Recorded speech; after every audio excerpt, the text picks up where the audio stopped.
जिन लोगों की बीवियां बड़ी नाफरमान है, आपके घर में फसादात करती है, आपका कहना नहीं मानती, आपकी इजाजत के बगैर घर से बाहर चली जाती है, आपके माँ बाप की इज्जत नहीं करती और आपसे लड़ती झगड़ती है, आपकी दिमाग खराब करती है, तो ऐसी बीवियों के लिए मैं ये कहता हूँ, ऐसे शोहरों को मैं ये कहता हूँ कि सिर्फ आप एक वजीफा कर लो ना, वजीफे से आपकी बीवी आपकी फरमाबरदार बन जाएगी। वो एक शख्स था ना, उसकी बीवी बड़ी नाफरमान थी, लड़ती थी, झगड़ती थी, खुश नहीं थी अपने खावन से। मेरे पास आया कि मौलाना साहब ये मसला है, बीवी बड़ी नाफरमान है, जबान लड़ाती है, क्या करूं, बड़ा तंग आ चुका हूं। मैंने कहा कि यार आप ऐसा काम करो, एक वजीफा बताता हूं, आप वो कर लो और इंशाल्लाह आप देखिएगा कि आपकी बीवी आपकी फरमाबरदार बन जाएगी। जैसे वो घर चला गया, एक दिन वजीफा किया, असर नहीं हुआ, दूसरे दिन किया, तीसरे दिन मेरे पास आया, मौलाना साहब काम नहीं कर रहा। मैंने कहा 2-3 दिनों में थोड़ी काम करेगा, आप कम से कम 2 हफ्ते तक तो करते जाओ।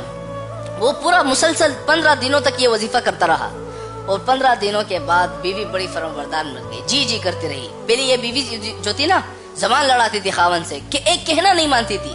खावन कहता था जाओ गिलास से पानी लेकर आओ, कहती थी जाओ मैं तुम्हारे घर में नौकर हूँ क्या, खुद लेकर आओ। ऐसी बड़ी खतरनाक बीवी। लेकिन वजीफा पढ़ना शुरू कर दिया ना, पता नहीं ऐसा क्या हो गया, वो बड़ा खुश होकर वो शख्स मेरे पास आया कि मौलाना साहब आपने ऐसा कौन सा जादू कर दिया है। अब जब मैं उसे कुछ कहता हूँ ना, बड़े अदब के साथ, जी आप बताएं क्या खिदमत करूँ आपकी, पानी लेकर आऊं, बड़ी अदब के साथ, बड़े एहतराम के साथ बात करती है। आपने इसे क्या जादू करे? मैंने कहा मैंने जादू नहीं किया, वो आपको वजीफा बताया था ना, आपने वो शुरू कर लिया, काम हो रहा है। अच्छा, फिर 1 महीने के बाद उसने वजीफा छोड़ दिया, फिर से बीवी नाफरमान हो गई। मेरे पास आया, बोला फिर से नाफरमान हो गई। मैंने कहा वजीफा कर रहे हो, छोड़ दिया। मैंने कहा, उसे कहा कि वजीफा तो मैंने छोड़ दिया। मैंने कहा वजीफा छोड़ना नहीं है, जब तक जिंदगी है ना तुम्हारे निकाह में, ये वजीफा करो, इंशाल्लाह आपकी बीवी आपकी बड़ी फरमाबरदार बन जाएगी। अब वो वजीफा है कौन सा?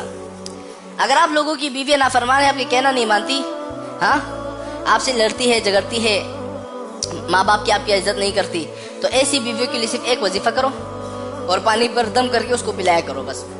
वजीफा कौन सा है? सबसे पहले इस वजीफे से पहले और आखिर में दुरूद शरीफ पढ़ना है, पहली बात। और दूसरी बात, हर इशा की नमाज के बाद आपने पढ़ना है, या मुक़लिबल क़ुलूबि वल अबसारी, या खालिक़ल लैल वन नहारी, या मुजीरु, या लतीफ़ु, या अजीज़ु।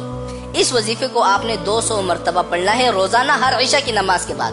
पहले और आखिर में दुरूद शरीफ भी पढ़ना है और ये वजीफा 200 मरतबा पढ़ना है। इंशाअल्लाह आप देखेंगे जब तक आप ये वजीफा करते जाएंगे ना, आपकी बीवी आपकी फरमाबरदार बन जाएगी।